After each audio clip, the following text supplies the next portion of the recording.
Minha sensação, e me corrija se eu estiver errada, por favor, é que a senhora nasceu, cresceu e viveu um pouco de todas as desigualdades e hoje a senhora combate todas elas. Então, a senhora é um pouco diagnóstico e prognóstico, sabe? A gente não fica se avaliando, né? Bom, eu sou mãe de muitos filhos, uma cuidadora, né? Das pessoas, da comunidade. Você tá numa periferia preta, né? É foda, porque é latente essas diferenças. Maria Elizabeth Santiago de Oliveira, mais conhecida como Mãe Beth de Oxum, nasceu na Vila Barreira do Rosário, um bairro que fica na parte mais pobre e mais preta de Olinda, em Pernambuco. O estado é o vice-líder de um ranking nacional do qual não dá para se orgulhar. O ranking da desigualdade. A gente, como você mesmo disse, passa por diversos níveis de desigualdades, né? Essa aí é a Mãe Beth falando comigo por Zoom. Ela em Olinda e eu em Brasília. De gênero, de raça, de classe. A Mãe Beth incorpora muitas das desigualdades do vasto cardápio disponível no Brasil, um dos países mais ricos e ao mesmo tempo mais pobres do planeta. Ela nasceu mulher, preta e numa família pobre de periferia, onde cresceu numa moradia precária, sem água encanada ou esgoto. A água que falta aqui na minha comunidade, né? Aqui passa uma semana sem água. Chega um dia, 7 dias depois, chega de novo. A água que está faltando aqui na periferia do sítio histórico de Olinda é a água que está sobrando na piscina da elite lá de Boa Viagem. Ela teve 5 filhos. Seguidora do candomblé, cresceu também exposta a um tratamento extremamente desigual da sua fé. Parte do processo de criminalização que pessoas negras e a cultura afro-brasileira sofreram ao longo de toda a história do país. Escravizadas na colônia e abandonadas desde a abolição, foram marginalizadas, criminalizadas, desde os primeiros códigos escritos do país, do Brasil Império à República, que chegaram a punir a capoeira com prisão. A Mãe Beth conhece muito bem essas histórias. Levei tiro também, eu já enfrentei cada coisa, moleque, você nem sabe. Mas, hoje, ela é conhecida como Patrimônio Vivo de Pernambuco e premiada com a Ordem do Mérito Cultural do Brasil ao lado de Lígia Fagundes Telles, Ariano Suassuna e Mano Brown.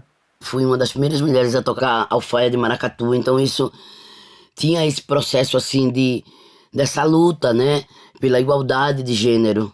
Guadalupe tem um terreiro, é o terreiro da Umbigada, e Mãe Beth de Oxum vem trazendo essa sambada. Diga lá que coco é ele, é o coco do Umbigada. Diga lá que coco é ele, é o coco do Umbigada.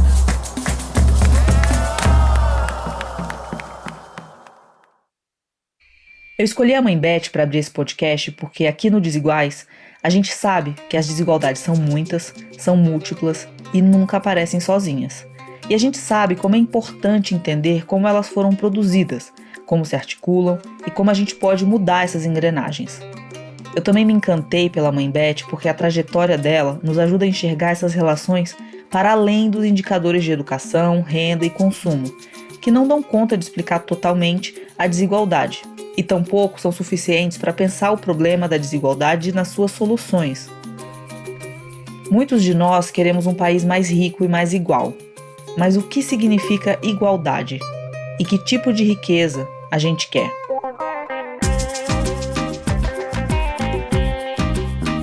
Eu sou Carol Pires e esse é o Desiguais, um podcast da revista Piauí em 6 episódios que tenta entender como as desigualdades impactam o nosso destino, que já começa a ser traçado no dia em que a gente nasce, dependendo de quem são os nossos pais e qual é o nosso país. A produção é da Maranha Filmes, com apoio da Fundação TID Setúbal, Oak Foundation e Ford Foundation. Esse é o episódio número 1, Mãe Beth de Oxum.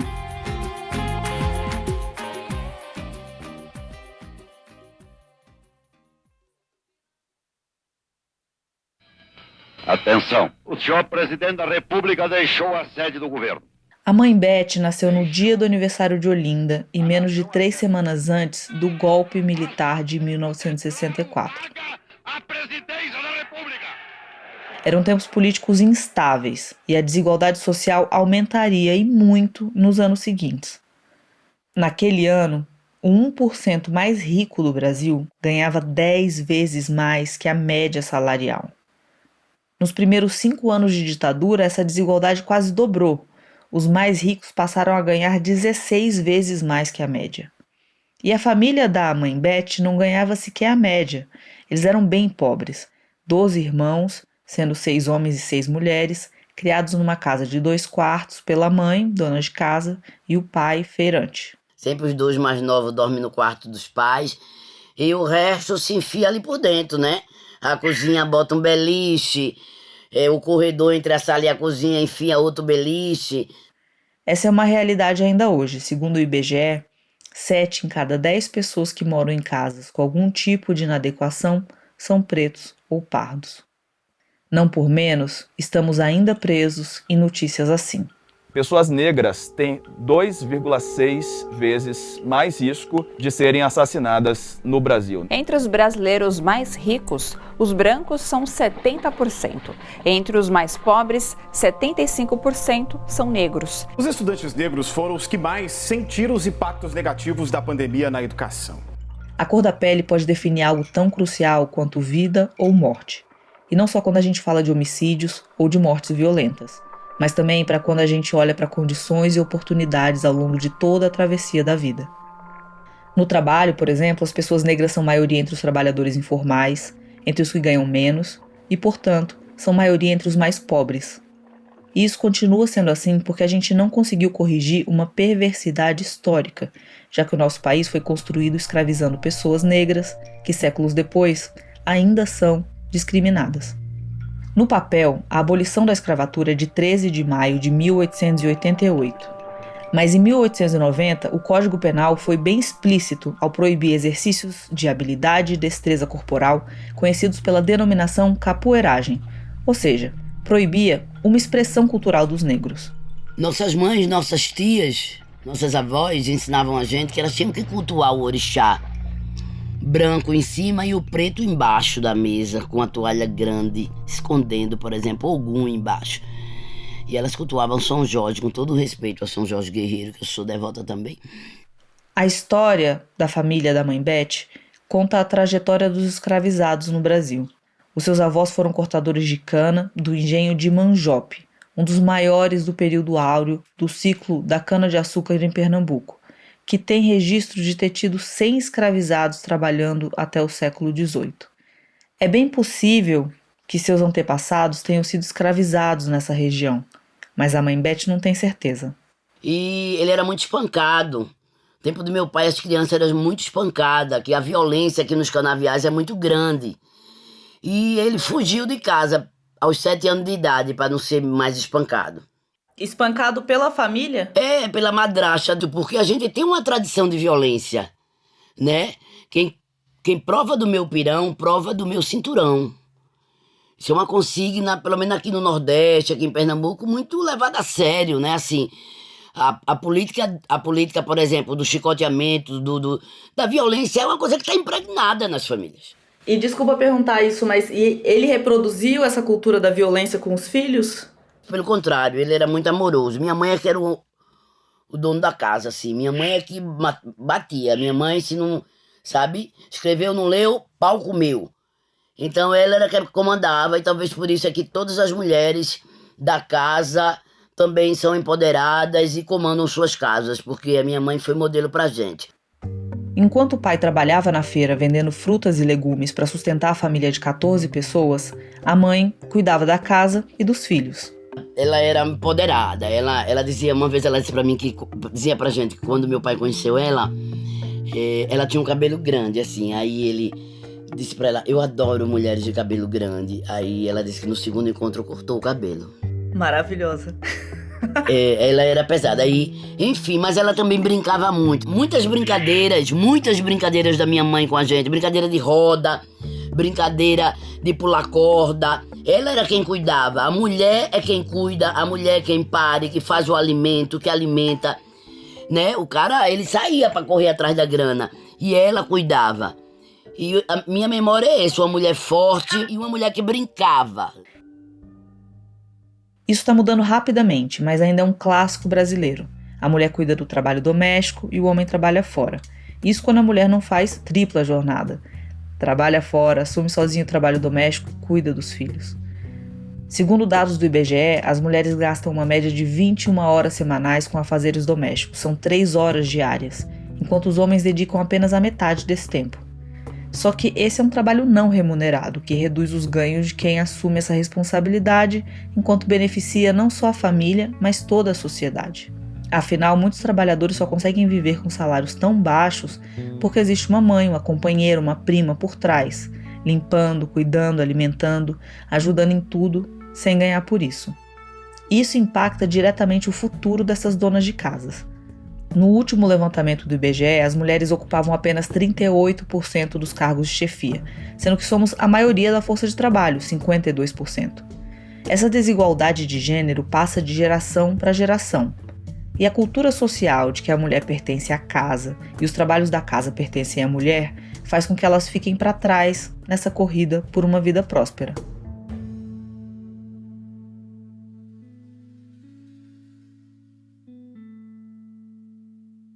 Eu carreguei muita água quando eu era criança.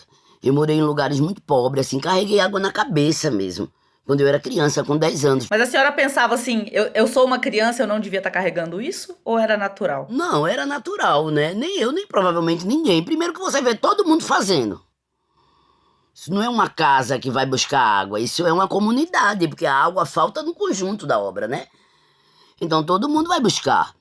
No fim rolava até uma brincadeira, era criança, jogava um água no outro. Enfim, a gente faz de tudo uma brincadeira, mais tragédia que seja, né? Mas a gente não tinha essa consciência social. Eu perguntei se ela se revoltava quando criança de ter que carregar os galões de água na cabeça, porque eu estava tentando entender em que momento ela ganhou consciência da desigualdade social. Mas não foi ali na infância, possivelmente porque não havia contraste. Como ela disse, todos faziam o mesmo. O primeiro despertar político dela foi outro, bem mais tarde. Da questão racial mesmo, né?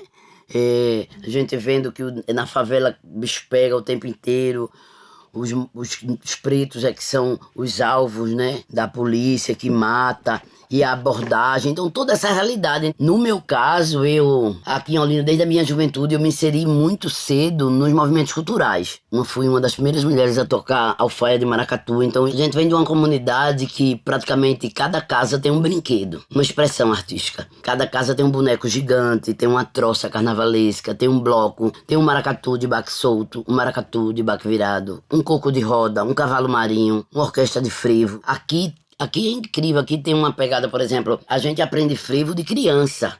Você aprende a dançar frevo desde criança, porque faz parte da natureza da brincadeira, né? Você sai de casa, na frente de casa, a orquestra tá ali. Ficou claro para mim que essa cultura forte que a mãe Beth viveu em casa foi determinante para ela saber seu valor, para se meter nas rodas de homens e desenvolver sua subjetividade, a personalidade, e para buscar uma vida que tivesse não só luta, mas também alegria.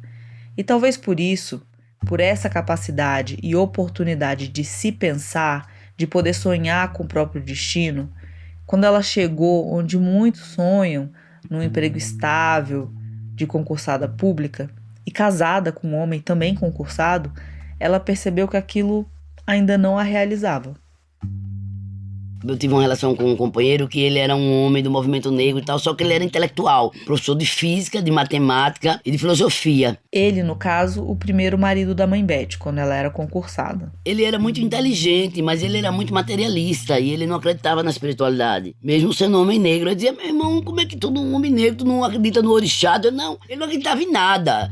Né, meio agnóstico, meio ateu, não sei o que. Aí eu vi, e ele não queria filhos, eu louca pra ter filhos, que eu sou filha da Oxum, sabe? Ele queria a revolução, muito marxista, leninista, trotskista e tudo isso, lia pra caramba, e eu dizia, pô, esse cara lê tanto e não age nada, não faz nada, como é que a pessoa quer transformar o mundo e não quer ter um filho?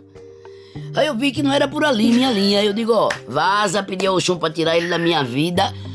O Oxum despachou esse macho e me trouxe um outro que não tinha nem a 5ª série primária. Esse outro era o Quinho dos Caetés. Aí, em 10 anos eu tive 5 filhos com ele. Foi rápido o processo. Eu tive uma há 3 anos e tô cansada até hoje, mãe. Nada, é muito bom ter filho, a melhor coisa do mundo. Nossos filhos nos ensinam mais do que a sociedade, de que a escola, o sistema. Quem ensina a gente mesmo é a família, sabe assim.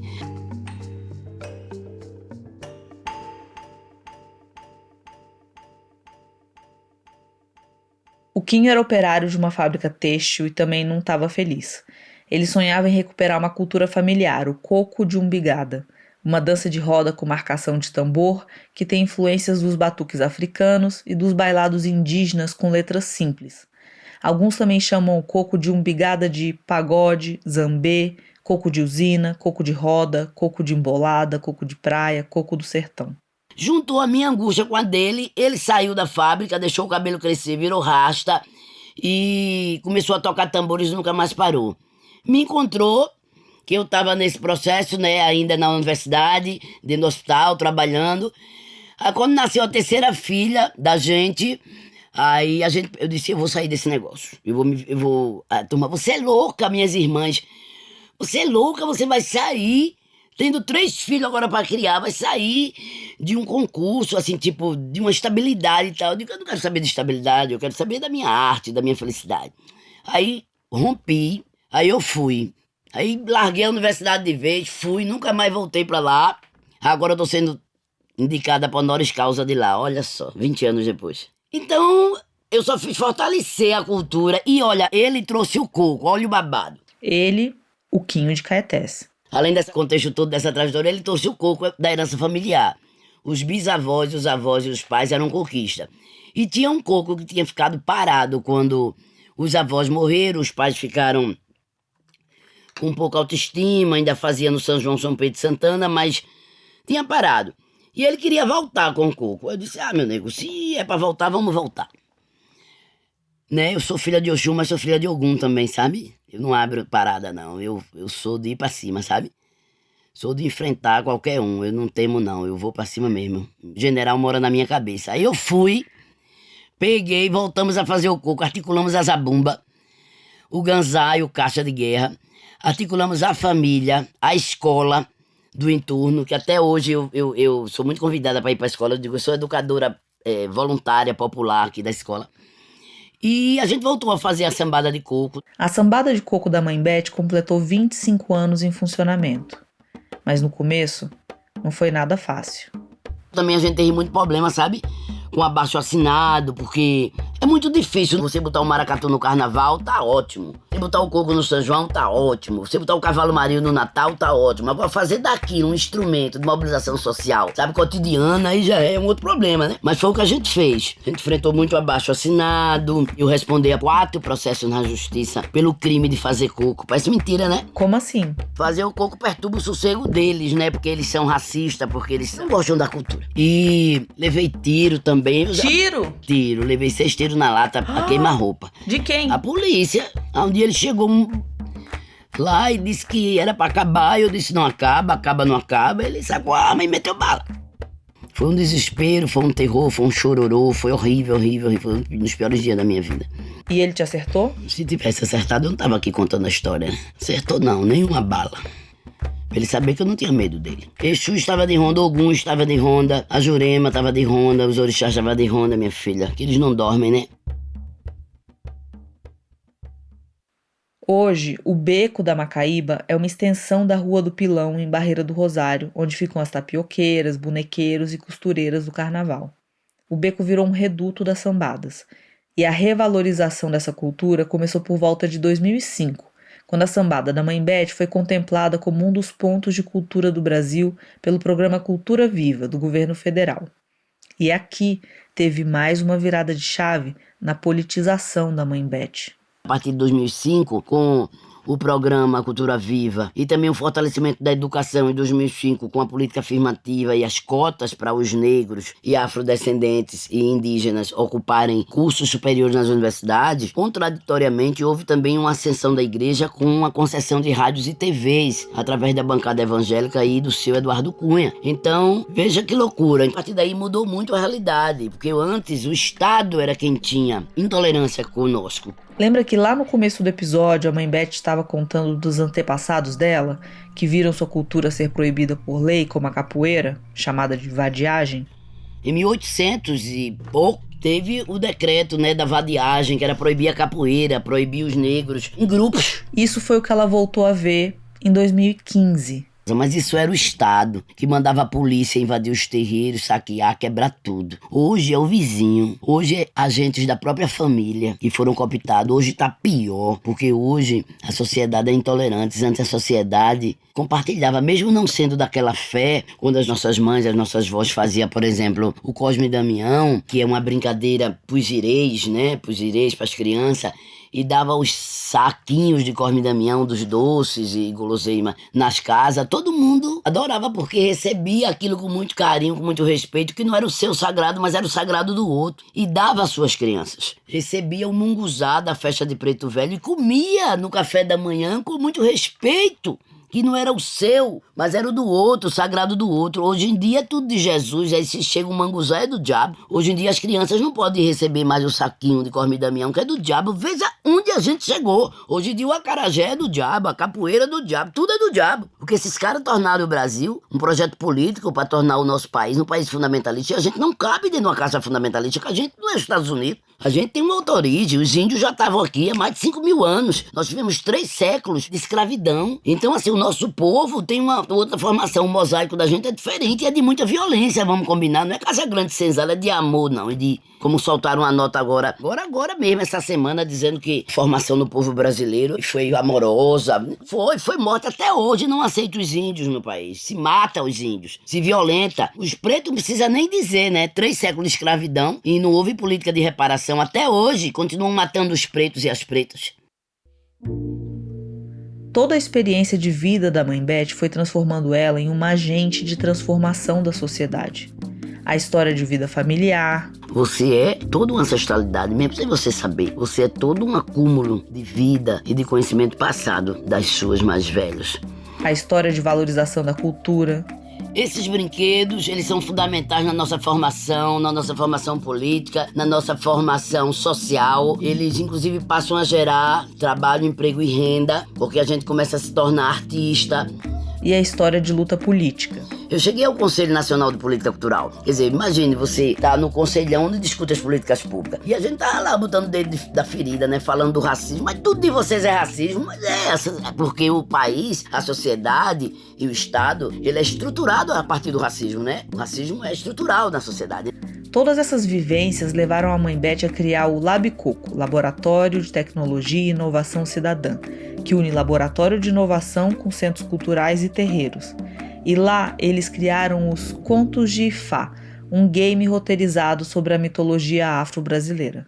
Quem domina as tecnologias? A tecnologia tá na mão de quem? Da elite, não é? Então, assim, eu tô há 10 anos desenvolvendo tecnologia. Hoje, inclusive, fecha um edital público para mulheres negras, 50 mulheres negras, jovens mulheres negras, estudantes de escola pública da região metropolitana do Recife. 50 mulheres negras. E sabe o que é que a gente quer com isso? Capacitar, formar, sabe? Possibilitar. Eu nem gosto muito dessa palavra capacitar. Formar, potencializar essas jovens mulheres a serem programadoras, a serem web designer gráfico, serem produtoras fonográficas, gravarem discos, sabe? Porque aqui tem muita produção de conteúdo e a gente precisa dos técnicos, né? A tecnologia tá na mão dos filhos da elite, muitas vezes para promover fake news e eleger presidente fascista no Brasil e no mundo. E como é que a gente quebra isso? Oportunizando essa juventude preta, indígena, afro-indígena, da periferia, a se apropriar desse conhecimento. Só que a escola pública, ela não tá com essa pegada. Então, é a gente mesmo, é nós por nós mesmos, a gente vai fazer e a gente tá fazendo. E aqui o que a Mãe Beth fez foi criar uma estratégia de combate à desigualdade educacional,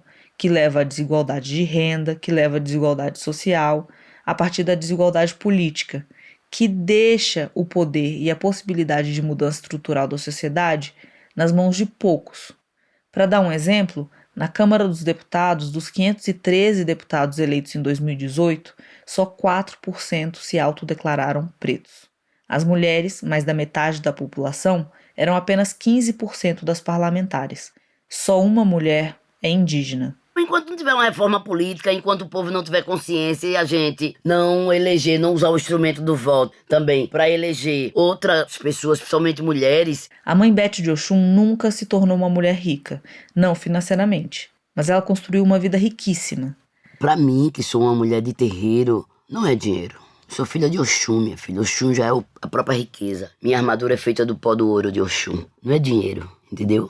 Em agosto de 2021, a Mãe Beth foi agraciada como Patrimônio Vivo de Pernambuco, o maior reconhecimento da cultura do Estado. E essa não foi a primeira vez que a grandeza dela foi festejada. Em 2015, eu recebi a Ordem do Mérito Cultural do Brasil, que é a maior comenda de cultura dada a personalidades brasileiras e estrangeiras que têm um trabalho relevante para a cultura brasileira. Caribé, Luiz Gonzaga, Lígia Fagundes Telles, Jorge Amado, Mano Brown, Ariano Suassuna foram alguns dos intelectuais que também receberam a Ordem do Mérito Cultural como a Mãe Beth. E ela virou um farol para outras mulheres, para outros pretos, para outros pobres, para outros cidadãos que acreditam na luta como ferramenta de transformação da sociedade. Mas ela ainda sente falta de ter, ela própria, um farol a seguir. Por exemplo, eu sou uma mulher pobre, moro aqui na periferia, moro num beco, nem carro passa, onde a água chega de 7 dias. Minhas filhas estudaram em escola pública, tá entendendo? Eu vivo do salário do coco, do meu cachê de coco, eu sou um artista. Então, eu olho pra cima e não vejo nenhuma mulher com esse sentimento, né, de pertencimento. As pouquíssimas, que são poucas, o universo é mínimo, são as mulheres brancas, são as intelectuais, são outra galera. Então, tá na hora do pau comer, né, minha filha? Para mim, a história de vida da Mãe Beth de Oxum levanta muitas questões importantes de serem discutidas quando analisamos a desigualdade e pensamos em soluções para esse problema que afeta o desenvolvimento da sociedade e, por isso, afeta a todos nós. O que significa ser mulher no Brasil? E ser uma mulher preta? E uma mulher preta e pobre? Por que algumas religiões são respeitadas e influenciam as decisões políticas de um país, enquanto outras são demonizadas, criminalizadas e oprimidas? Como isso afeta o nosso desenvolvimento pessoal, a construção da nossa personalidade e das nossas potências? Como podemos construir um país com igualdade de direitos e oportunidades, com igualdade de futuro? E como criamos uma consciência pública de que nem todos devemos seguir o mesmo caminho? Que ambição de riqueza e de ascensão social não pode ser tomado como um valor moral superior? Como as decisões pessoais e a subjetividade de cada um entram nessa conta. Mas talvez a questão mais central aqui é como trazer todo mundo para esse debate. Quando a desigualdade de renda aumenta, o crescimento econômico do país inteiro cai, o que afeta todo mundo. E a solução é complexa e precisa levar em conta o pessoal e o coletivo. A ideia é que todos tenham os mesmos direitos e acessos e que cada um de nós possa escolher o que quer acessar. Agora sim, tá na hora do pau comer, viu, minha filha? Tá na hora do pau comer. Tá na hora do pau comer. Pro povo preto ser respeitado, tá na hora do pau comer. Povo de terreiro ser protagonizado, tá na hora do pau comer. Pra aparecer na televisão, tá na hora do pau comer. Pra derrubar as concessões, tá na hora do pau comer. Chegou os pontos de cultura, tá na hora do pau comer. Pra fuder com a estrutura, tá na hora do pau comer. Trazendo arte insurgente, tá na hora do pau comer. Fazendo a cabeça da gente. E vem chegando as eleições, tá na hora do pau comer. Sou mais a participação, tá na hora do pau comer. Se a igreja como representação, que o baixo clero como representação, que os pastores como representação, tá na hora do pau comer. Tá na hora do pau comer. Tá na hora do pau comer. Tá na hora do pau comer. No próximo episódio de Desiguais, a gente vai começar a mergulhar mais profundamente em cada uma das desigualdades que atravessam nossas vidas e atrasam o nosso desenvolvimento. E vamos percorrer essa jornada da vida, do nascer ao envelhecer, só que de trás para frente. Então, no próximo episódio, vamos falar sobre envelhecer no Brasil.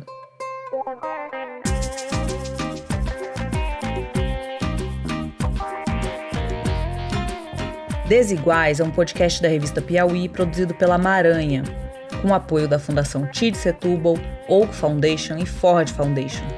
A edição desse episódio é do Eduardo Gomes, com mixagem e masterização de Diogo Saraiva. A arte da capa é do Gabriel Melo Franco. Eu e Ana Luísa Vastag escrevemos esse episódio, que teve a Mari Faria na produção de reportagem. Revisão do roteiro da Fernanda Mena. Pela Maranha, a edição do Bruno Bertogna com assistência da Aline Levinsky. Também participou da sonorização o Derek Cabreira, com músicas da Mantric Mambo. Produção executiva da Juliana Santos, da Rubian Melo e Paula Garcia. Direção criativa do Lucas Doracioto e direção executiva de Tiago Pereira.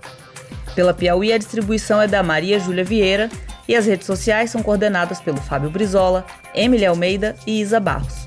Nesse episódio, usamos áudios da CNN, Rede Brasil, UOL e Arquivo da Câmara dos Deputados.